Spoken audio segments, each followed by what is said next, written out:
e de paz, que ao despertar de um novo homem nos induz. Te conclama, irmão, de última hora a ingressar.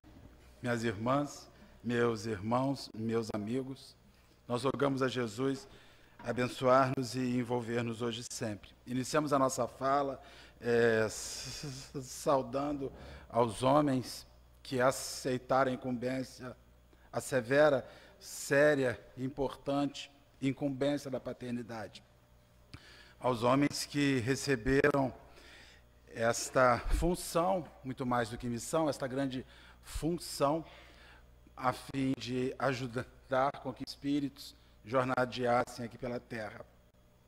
Recebam o nosso abraço e recebam os nossos sinceros votos de vida longa e feliz familiar. Mas eu preciso, antes de começar a palestra, dar um depoimento rápido. No dia 21 de fevereiro de 1974, nós estávamos na sala da casa da gente, no Espírito Santo, em Bom Jesus do Norte. Minha mãe, meu irmão mais novo e eu. Era uma quinta-feira que antecedia a semana de carnaval, que começaria no sábado. Eu me lembro como se fosse hoje, nós assistíamos a grande família na sua configuração original. E ali, enquanto nós assistíamos a grande família, nós percebemos para o lado de fora da casa da gente, afinal, cidade pequena, que havia uma movimentação excessiva na rua, quando de repente o sacerdote chegou na nossa casa, chamou na porta.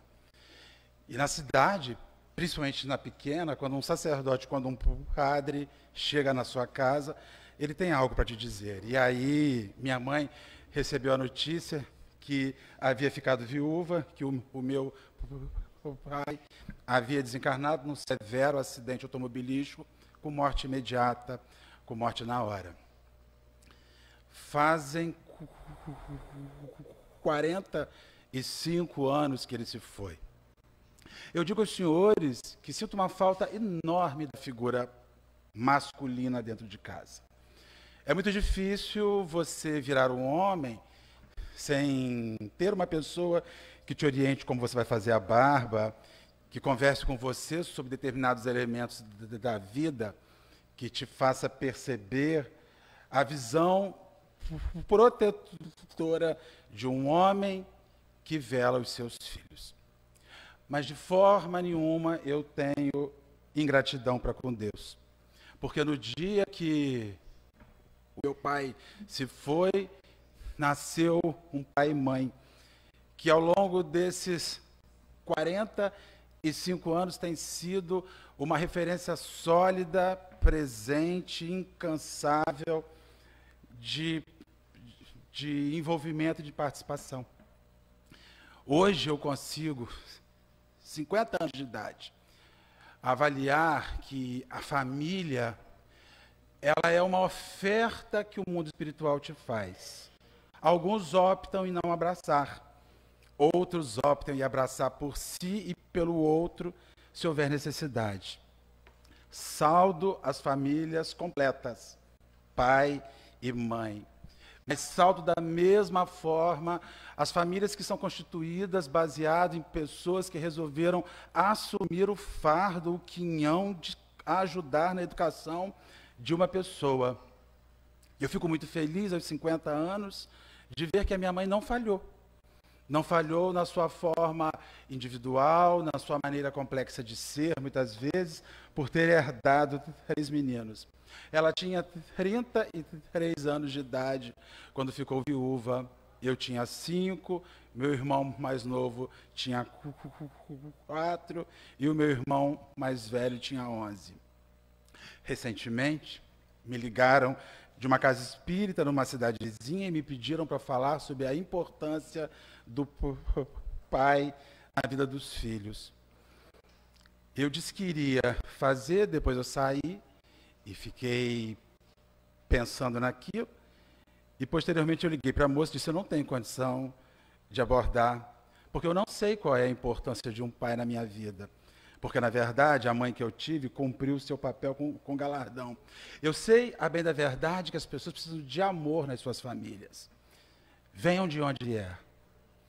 Venha da forma que for. Seja por quem for, que as pessoas se amem, que as famílias se amem e que os lares se ajudem uns aos outros a passar por esse momento difícil, por esse trânsito difícil, que é viver em família, que é viver encarnado. Então, nós saudamos aos homens que receberam e aceitaram esta função, mas nós saudamos qualquer pessoa que recebeu e aceitou a função de favorecer e facilitar o trânsito de uma criança por este mundo, ajudando-a a vencer, a vencer-se e a superar as suas lutas mais difíceis. Que Jesus possa abençoar as nossas famílias e que a gente vença no final, porque afinal é para isso que nós reencarnamos. Nós queremos vencer no final, seja do jeito que for, seja com quem for, seja onde for, que no final a gente vença. Hoje nós vamos abordar com os nossos irmãos sobre educação integral. E vamos abordar, aliado a isso, falando sobre a grande missão que o Espiritismo tem em fomentar e estimular esse mecanismo de educação para as almas humanas. Esse mecanismo de educação que muitas vezes se inicia nos lares, que é onde se plantam as sementes primeiras, as sementes originais. O Espiritismo que recebe para si, que se arvora segundo aquilo que os próprios espíritos afirmam e segundo a lógica na qual ele está inserida, de ser o Consolador prometido, de ser aquele que segue verbalizando, que segue falando sobre Jesus. Ele está aí. E é, sem sombra de dúvidas, uma grande possibilidade, uma grande chave que nós recebemos para abrir a porta da redenção, para abrir a porta da felicidade. Mas, Allan Kardec, nas suas incansáveis dúvidas e perguntas, ele ousa indagar aos espíritos superiores, na questão 627, algo que diria: se Jesus já disse o que precisava falar, se nós já recebemos nos evangelhos tudo aquilo que nós precisávamos saber, o que tem o Espiritismo a dizer de novo? O que tem ele a falar de novo? Ele diz assim: uma vez que Jesus ensinou as verdadeiras leis de Deus, qual a utilidade do ensino que os Espíritos dão? Terão que nos ensinar mais alguma coisa. Ou seja, o Espiritismo vem nos dizer algo novo, vem nos afirmar algo que nós não sabíamos, vem realinhar algo, vem elucidar algo que ficou em dúvida. E ali os Espíritos vão dar uma resposta longa, algo que não é muito habitual em O Livro dos Espíritos. O Livro dos Espíritos ele é feito partindo do princípio de perguntas simples, com respostas simples, que sobreviveriam ao longo dos séculos, elucidando de forma rápida e reflexiva posteriormente as dúvidas daqueles que acessassem aquela obra. Entretanto, nessa resposta, os espíritos vão elaborar um discurso, vão elaborar um texto que funciona como uma faca, um punhal cirúrgico. Eles vão abrir e fazer explicar definitivamente qual é a grande função no elemento de educação e o que o Espiritismo tem a fazer que complementaria, que ousadamente complementaria aquilo que Jesus já havia dito, aquilo que o Mestre já havia ensinado. E aí, na resposta, nós marcamos alguns itens.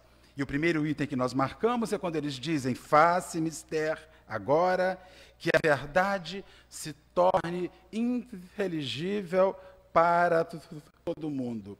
Em primeiro lugar, a mensagem que o Evangelho nos legou 2000 anos atrás, falava a uma gente simples, falava a uma gente que não tinha letras, muitas letras, e falava a uma gente que tinha que manufaturar a sua vida, uma gente que tinha que plantar para comer, uma gente que tinha que tecer para vestir, uma gente que tinha que pegar a madeira, cortar a madeira e fazer a mobília que iria servir no seu lar. Então, naquela época, o evangelho falava a uma gente, falava a uma nação, falava a um povo, falava a uma sociedade que não tinha tempo. O tempo que nos sobra hoje, o tempo que nos excede hoje, para poder voltarmos às coisas de Jesus. Então, naquela época, muito do que se falou ficou-se na dúvida. Surgiram os sofismas que deram origem às manifestações diversas, divertentes, daquilo que seria o cristianismo, que nós estamos em busca de promover hoje um resgate. Mas tem uma afirmativa das mais severas que eu já li em O Livro dos Espíritos, onde eles vão dizer assim: a nossa missão, prestem bem atenção, qual é a grande missão dos espíritos na Terra? A nossa missão, ela consiste em abrir os olhos e os ouvidos de todos. Resposta na pergunta 627 do Livro dos Espíritos. Confundindo os orgulhosos, desmascarando os hipócritas, os que se vestem com a capa da virtude e da religião a fim de ocultarem suas torpezas.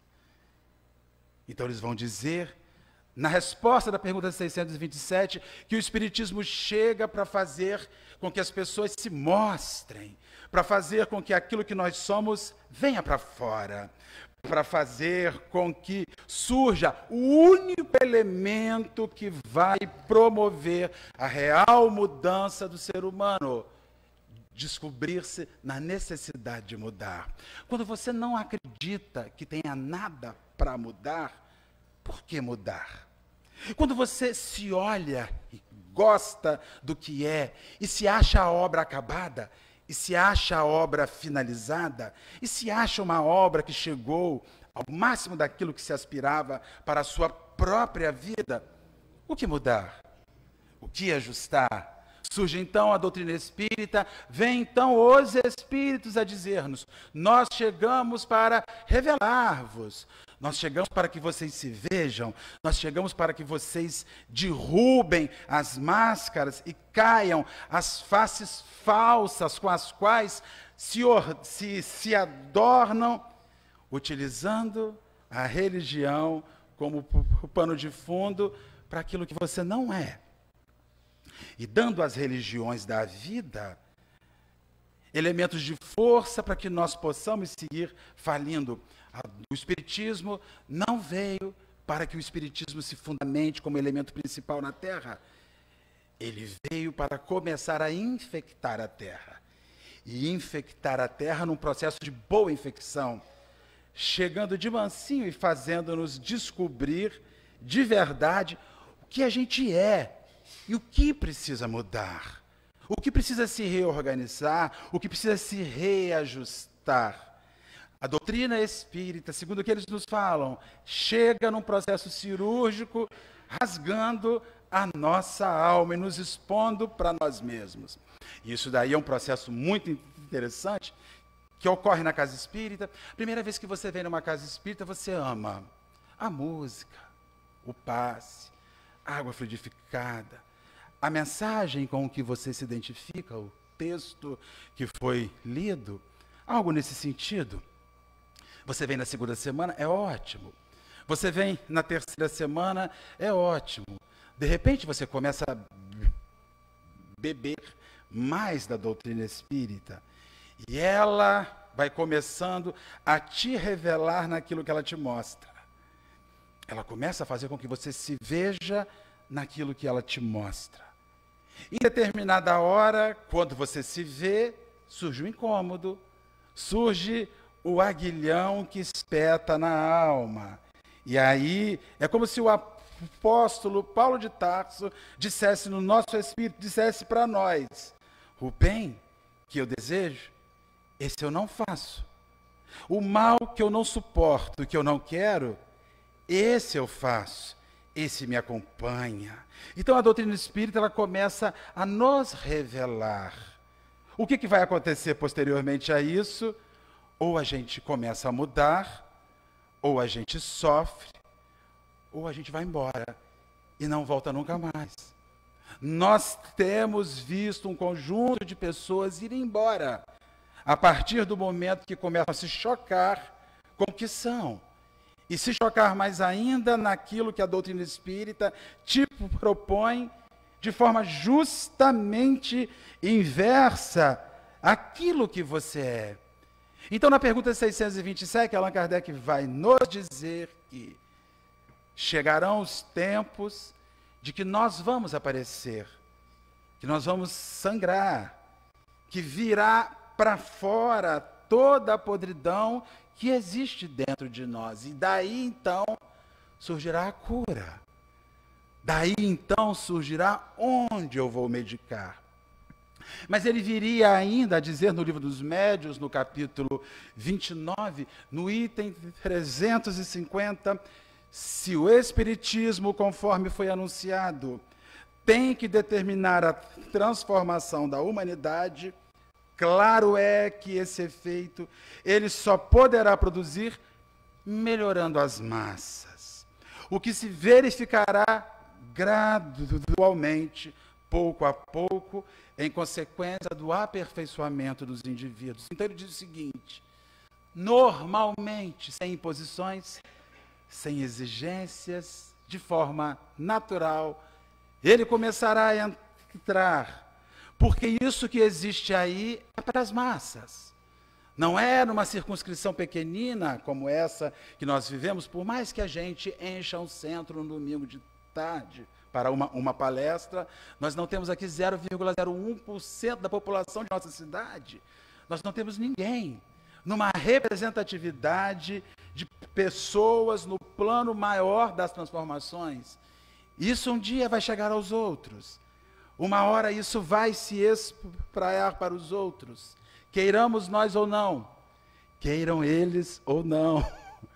Isso vai acontecer. Isso é natural.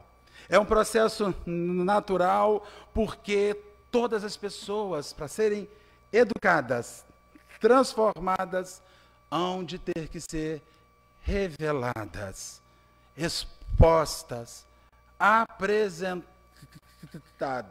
a si próprio, a título das mudanças que se possa e que se deva fazer em si próprio. Ao se falar sobre educação, quando se fala sobre o processo de transformação das pessoas através da educação, nós temos algumas reflexões agora que queremos dividir com os nossos irmãos. A Federação Espírita Brasileira ela tem escrito no seu EAD, estudo aprofundado do que é o Espiritismo, da doutrina espírita, que a nossa casa oferece. Fica aí um convite ao aprendizado para todas as pessoas que desejarem. Só ver os horários posteriormente no final, na recepção, eles informam. Ela tem uma apostila que fala sobre a educação espírita, fala sobre o processo de aprendizado que se dá em nós espíritas, para o homem espírita, para o ser espírita, para aquele que se identifica assim, que se identifica na necessidade de ser uma pessoa de vida melhor, de renovações e de reformulações. A apostila, ela inicia fazendo uma diferenciação entre instrução e educação. Normalmente, a mente humana atribui a atos de instrução práticas de educação. Quando você vai a um restaurante, a pessoa sabe usar o garfo de peixe, o garfo de faca, o garfo de escargot. Quando ela sabe onde fica o talher, quando ela sabe que esse copo é para vinho tinto, para vinho branco, para água, para licor, para suco, para o que quer que seja, nós logo levamos um susto e dizemos assim: como essa pessoa é educada? Quando uma pessoa fala baixo, tem aquela voz modulada, que quase te nina, aquela voz maviosa que entra no seu coração, no seu ouvido e fala a tua alma. Você fala, meu Deus, como eu queria ter uma voz educada dessa. Já quis muito ter essa voz educada, mas Deus não me dotou. Já nasci mal educado com alto-falante ligado no gogó. Então, quando você fala assim, aí quando você vê uma pessoa que ela anda, ela se senta, uma postura, parece uma ninfa, uma fada. Que pessoa educada. Que pessoa educada. Na verdade, educação é algo muito maior, porque instrução, segundo o que a gente viu, faz parte do saber que é convencional, que a sociedade convencionou. Há lugares sociais onde você termina de comer e você arrota, porque faz parte da cultura social daquelas pessoas. Se você arrotar aqui no Brasil depois do almoço, salvo no lugar de muita intimidade, alguém vomita do seu lado com nojinho daquilo.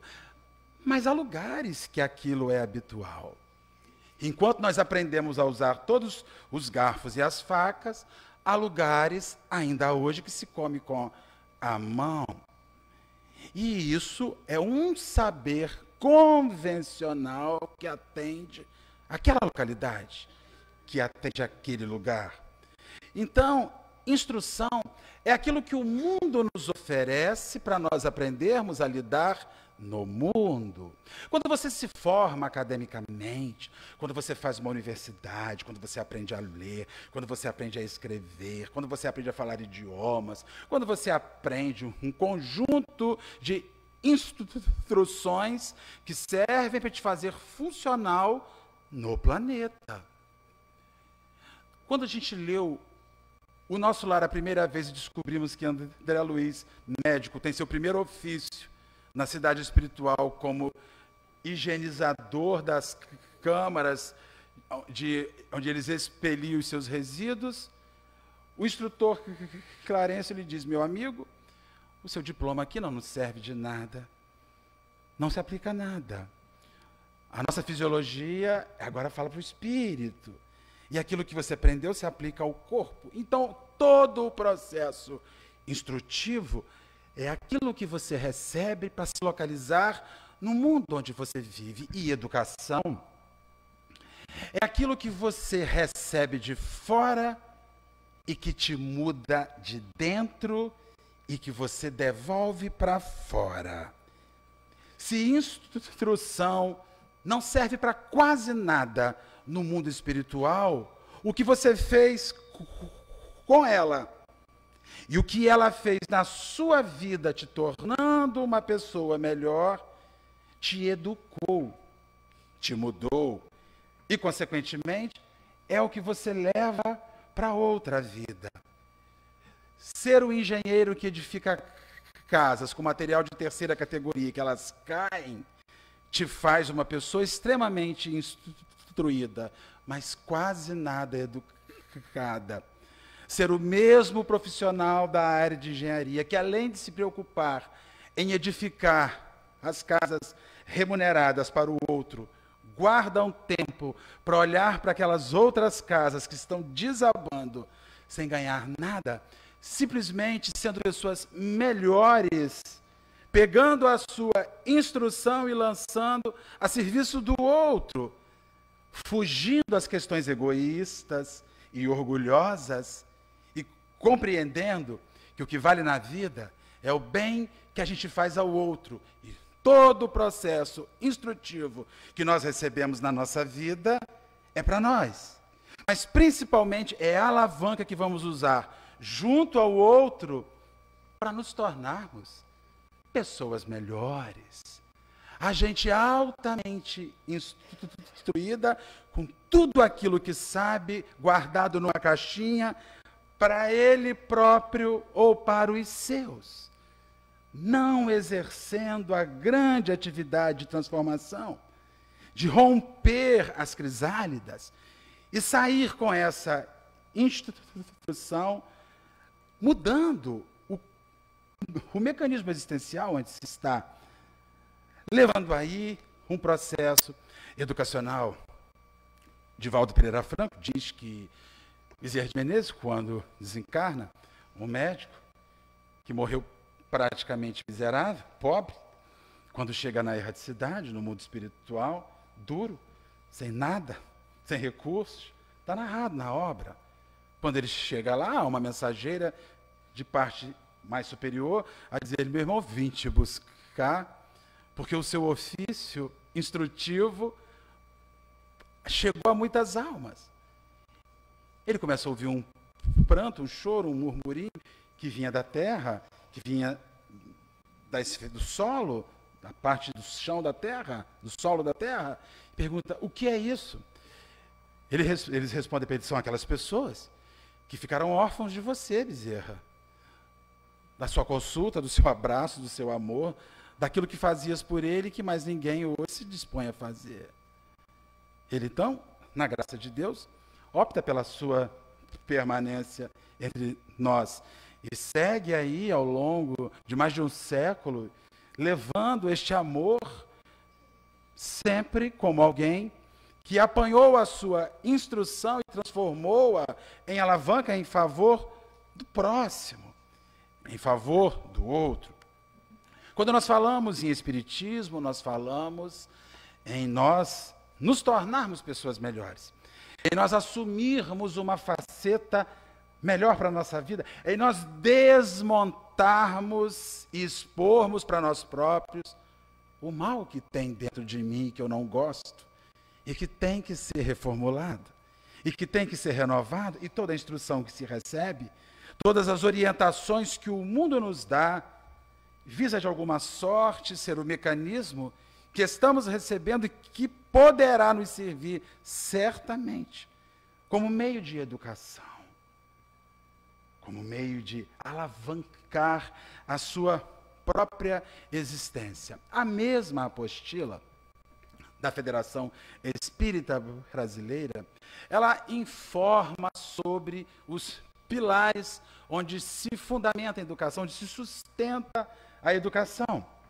Esses pilares foram forjados pela Unesco em uma das suas reuniões, e veja que bacana, a federação apropria-se de um saber acadêmico e vincula esse saber acadêmico ao saber espírita, sem firula, sem exageros, simplesmente fazendo algumas anotações para que nós pudéssemos compreender melhor como nos educarmos, como sermos pessoas melhores na nossa vida, como tirarmos de nós o melhor, visto que instruir-se é encher-se do mundo, é encher-se de fora. Educar-se, educar é botar para fora, é devolver tudo aquilo que o mundo te deu em forma de algo melhor, em forma de elementos melhores. E como primeiro elemento que nós vamos dividir com os nossos companheiros, eles seguem anotando que o primeiro elemento para se educar, para se aprender, é aprender a conhecer. Conhecer. O ser humano precisa aprender a conhecer. Eles fazem assim: exige libertação de preconceitos, o afastamento do ceticismo sistematizado, que tudo nega, e do absolutismo, que tudo reduz e engessa. Então, o primeiro elemento para nós aprendermos com a vida é não termos preconceito contra as coisas que a vida nos mostra. Como você nega veementemente o que não conhece? Parte de quê? Qual é o primeiro elemento que você nega porque não conhece? Algumas vezes ouvimos pessoas dizer assim: eu não concordo, eu não aceito. Nós vivemos num mundo onde existe uma sanha por opinião. É uma coisa impressionante. Se as pessoas não opinarem, parece que elas têm a ideia de que elas não têm ocupação no mundo. Então, tudo elas têm que emitir uma opinião. Na casa espírita, muitas vezes, fazemos nossas atividades e as pessoas falam assim: eu discordo disso. Eu falo: amigo, isso aí é um conceito doutrinário, mas eu discordo disso. E você fundamenta a sua discordância disso em quê? No direito que eu tenho de discordar e dar a minha opinião. Ou seja, ele simplesmente rejeita, mas não sabe pensar sobre. Ele tem preconceito com aquela ideia, um conceito já estabelecido, que o leva a negatismo, a negação, e um ceticismo que já está instituído e sistematizado. Homem ruim, bandido, não se renova. A sociedade acredita tanto nisso, que uma pessoa que mata, ela será um assassino enquanto ela viver. E daqui a 100 anos, ela ainda será lembrada como um assassino.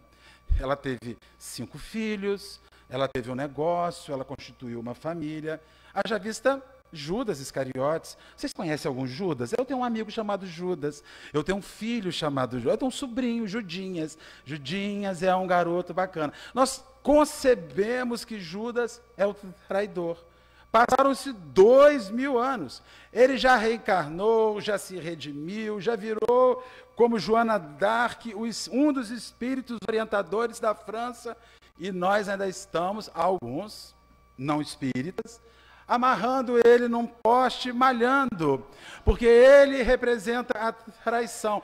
Então existe um ceticismo sistematizado de que Judas se redimiria, de que Judas se acertaria. Leon Denis vai dizer no seu livro, Joana d'Arc, vai reafirmar que Judas é o grande responsável por voltar e dar fim à Guerra dos 100 Anos entre França e Inglaterra. É ele que fecha o ciclo de guerra na figura de Joana d'Arc, uma jovem de 18 anos, que volta renovada, com uma força retumbante, e põe fim àquela guerra, sendo morta da forma infame que foi. Leon Denis anota.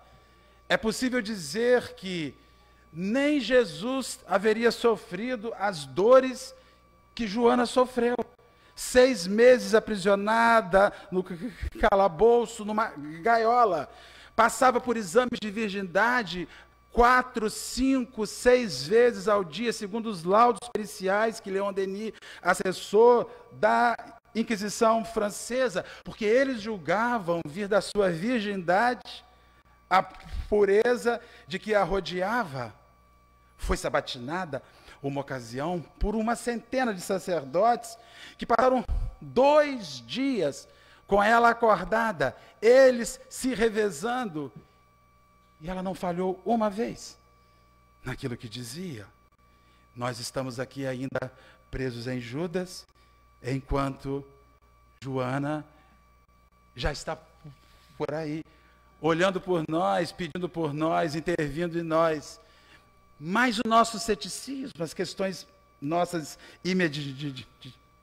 imediatistas, nos aprisionam a isso. E aí, Allan Kardec, no Livro dos Médiuns, no capítulo 27, vai dizer o seguinte: estudai, comparai, aprofundai.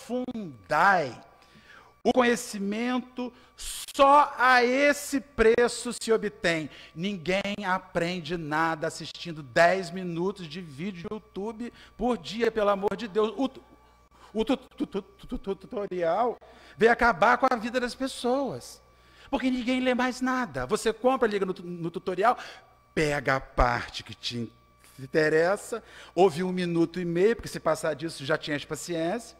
Você não consegue ouvir mais do que isso. Adianta o rapaz pedindo, dá um like aí, curte, se inscreve no meu canal. A gente adianta, porque não quer perder tempo, só se prende naquilo que quer e acredita que se constitui o conhecimento com 1 minuto e meio de áudios, com 1 minuto e meio de eventos, com 1 livro ou com 2 livros. O conhecimento, segundo Allan Kardec vai nos dizer, ele vem ao preço de estudar, de comparar, de aprofundar e de contextualizar. Isso para a sua vida. O conhecimento que muda a gente é aquele que você aprende, não para o outro. Quando você escutar algo e fala assim, fulano tinha isso aqui foi para fulano. Não, é para você. Se fosse para fulano, Deus mandava ele para cá.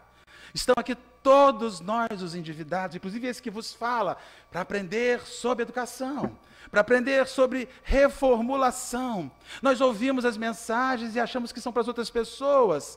Não se estuda, não se lê e muito menos se aprofunda em nada. Como quereríeis chegar à verdade se tudo interpretais segundo vossas ideias acanhadas, que, no entanto, vocês pegam como grandes ideias? Como nós podemos avaliar o mundo partindo do nosso umbigo? Como? Os Espíritos estão dizendo, tem coisa maior lá fora.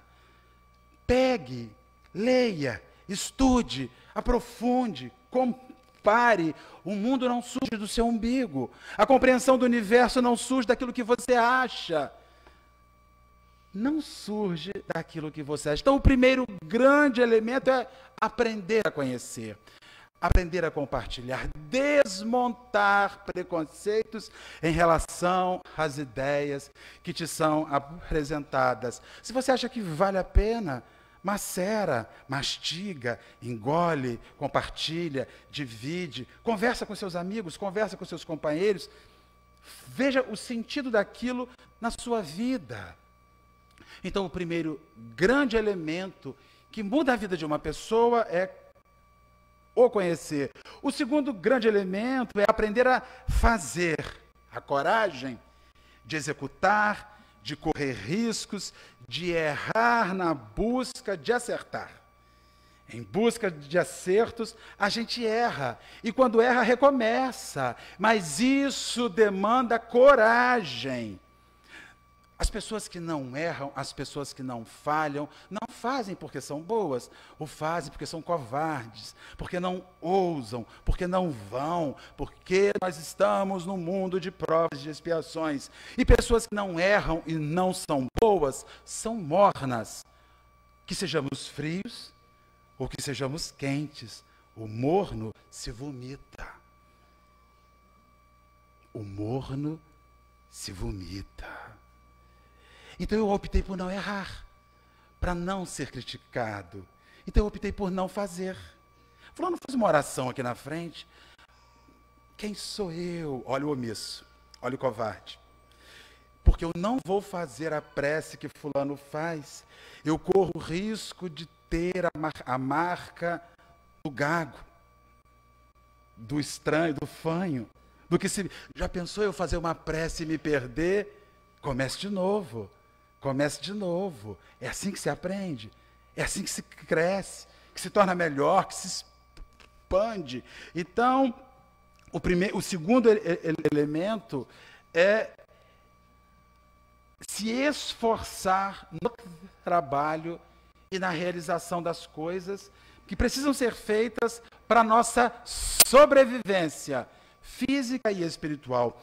O mesmo Allan Kardec, na pergunta 676 do Livro dos Espíritos, pergunta aos Espíritos, por que o trabalho se impõe ao homem? Por que trabalhar? Ora, não seria tão bom vivermos de prece, de paz, de jejum e oração o dia inteiro? E ainda mais se essa prece, esse passe, esse jejum e essa oração pudesse ser feito na Praia do Forte, com a nossa canga e um coco do lado, meu amigo, que a morte viesse ali, porque nós passaríamos dias extremamente felizes ali. Mas o ofício é imprescindível que nós possamos abraçar para a transformação, por ser uma consequência da natureza corpórea, da natureza física. Temos que produzir para nos saciar, para gerar os recursos que vão nos dar a manutenção. Mas nós podemos ainda mais pegar isso e dizer para nós próprios, nós temos que produzir elementos morais para que nós tenhamos este alimento. Eu não posso passar a minha vida comendo daquilo que o outro faz, comendo do bem do outro, comendo da bondade do outro, comendo da virtude do outro, comendo dos valores morais conquistados pelo outro. Nós estamos quase sempre aplaudindo homens virtuosos e sorvendo de tabela as migalhas que caem do bem que eles fizeram, quando na verdade o bem que eles fizeram é fonte de estímulo para que nós possamos fazer o nosso próprio bem. Então o primeiro elemento de educação é aprender a conhecer, o segundo elemento é pegar o que você está aprendendo e fazer alguma coisa, realizar transformações, olhar para o teu próximo com afeto, olhar para o outro com um olhar de misericórdia, de docilidade, levar o bem-estar ao outro, cuidar de todos, afinal, o mundo não foi feito para receber o zelo somente daqueles a quem a gente ama. Eu não sirvo somente aos que eu amo. Eu estou aqui num franco mecanismo de educação para me exercitar no ofício de amar além e de amar mais. O grande elemento de transformação inicial é conhecer. O segundo elemento é realizar. Quem sabe não faz.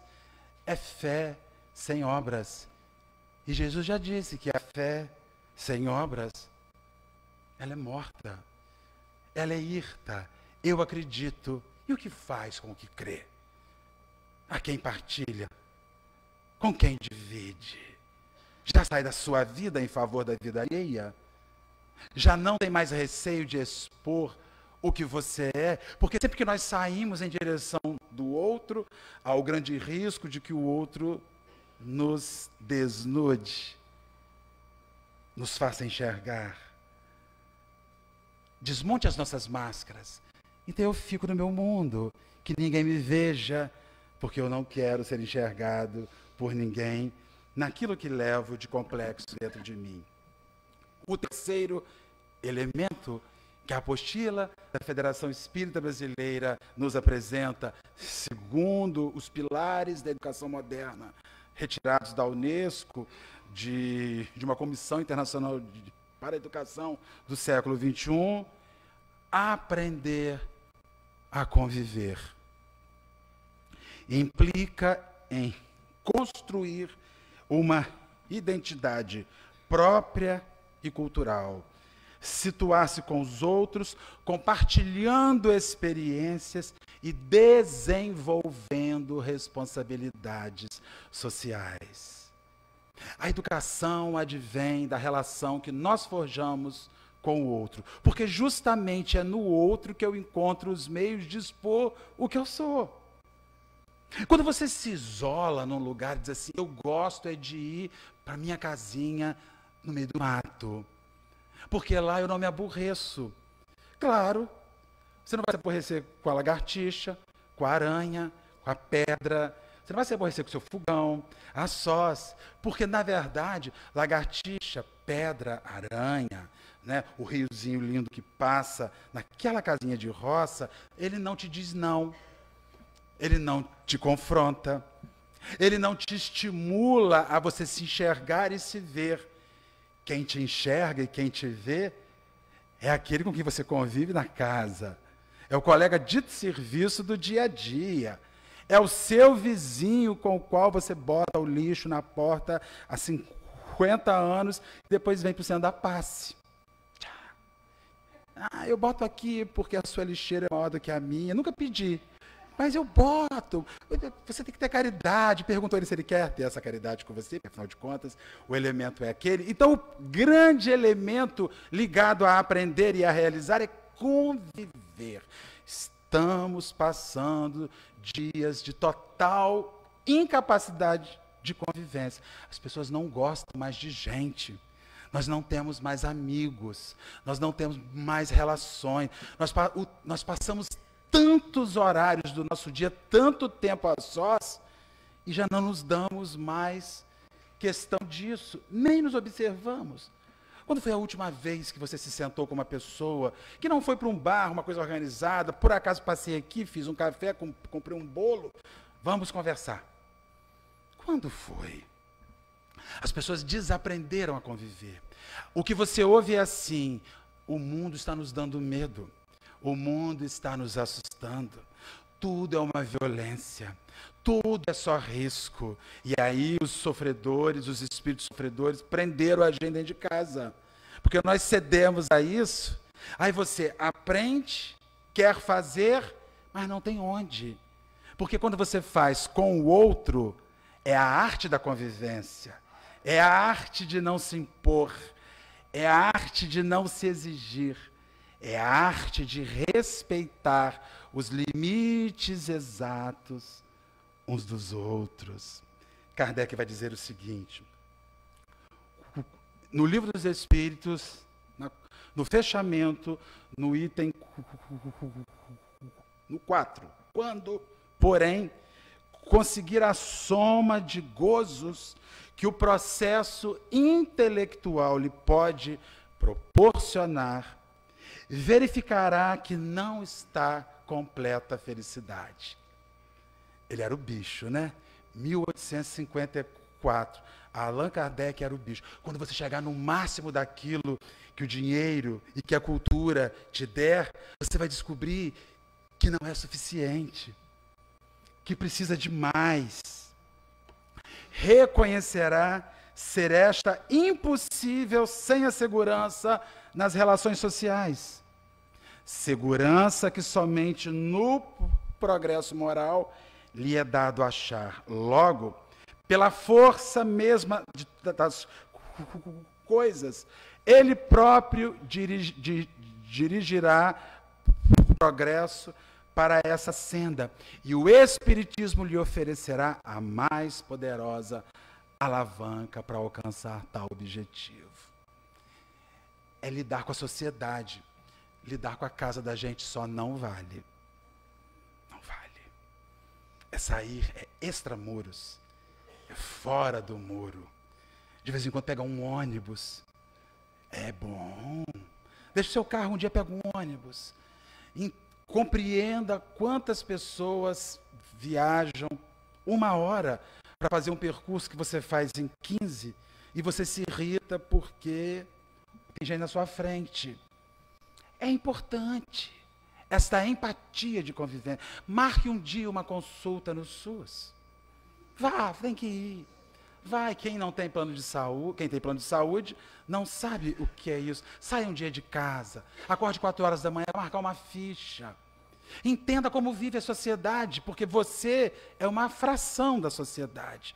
A grande parte da sociedade não vive como você.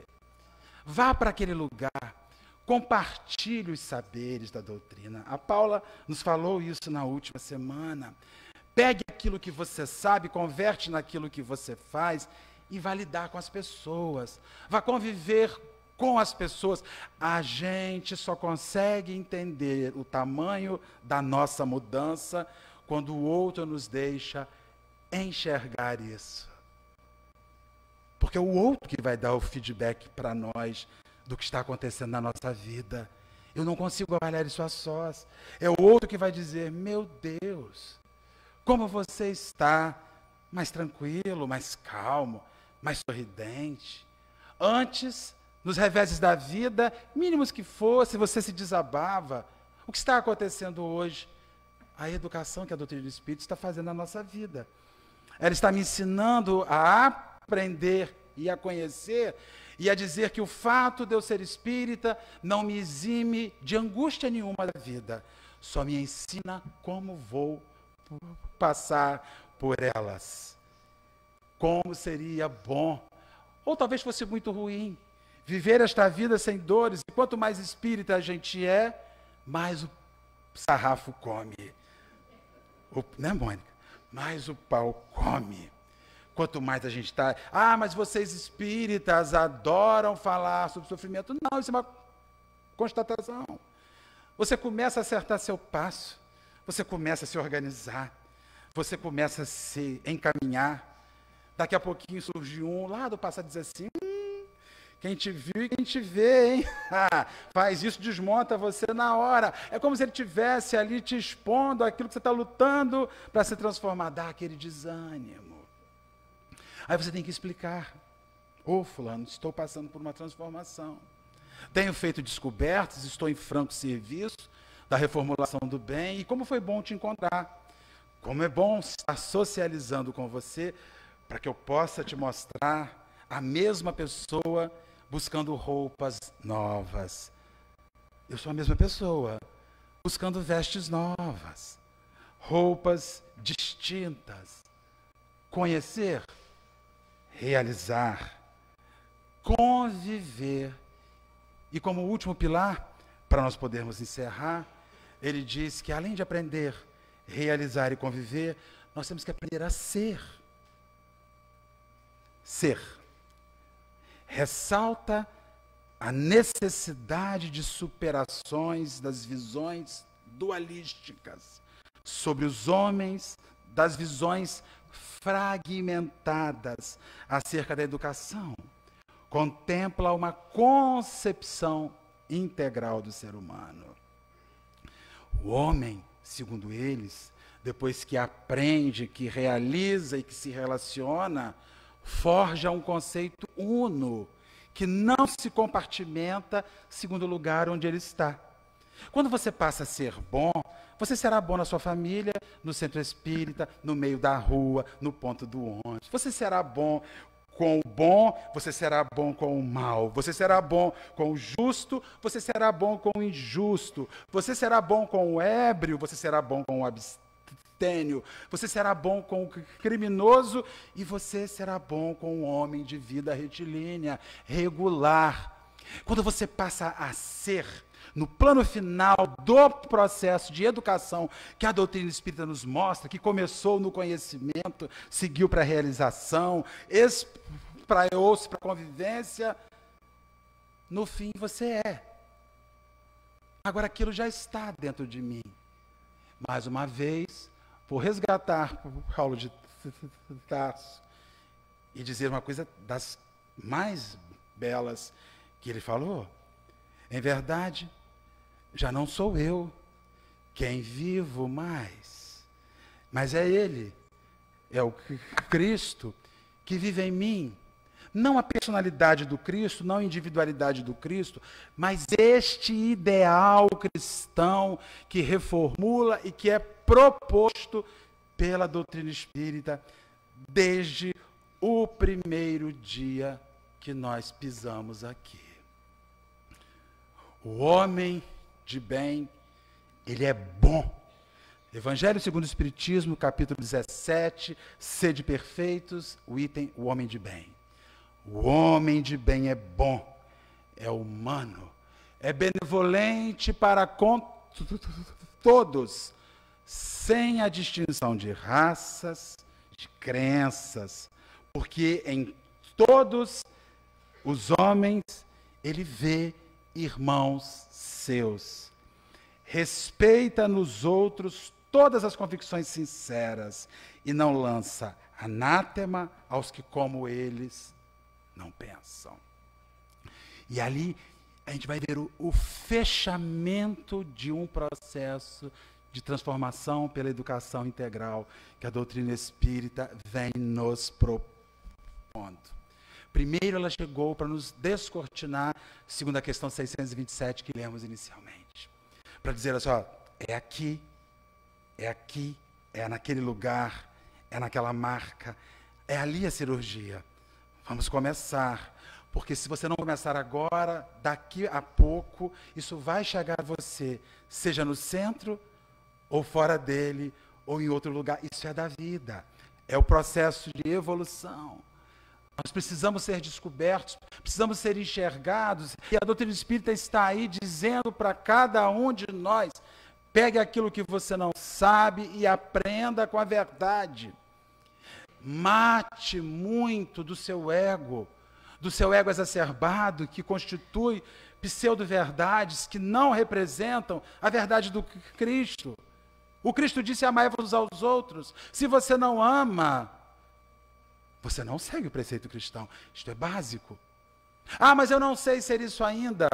Mas não é porque você não sabe ser isso ainda que ser isso não é importante. É, e é para ontem. É para já. Conheça. Conheça. Aprenda. Realize. A vida não é férias. Não é. Não estamos de férias. Guarde um tempo seu para ir além dos seus muros, para ir para fora dos seus muros.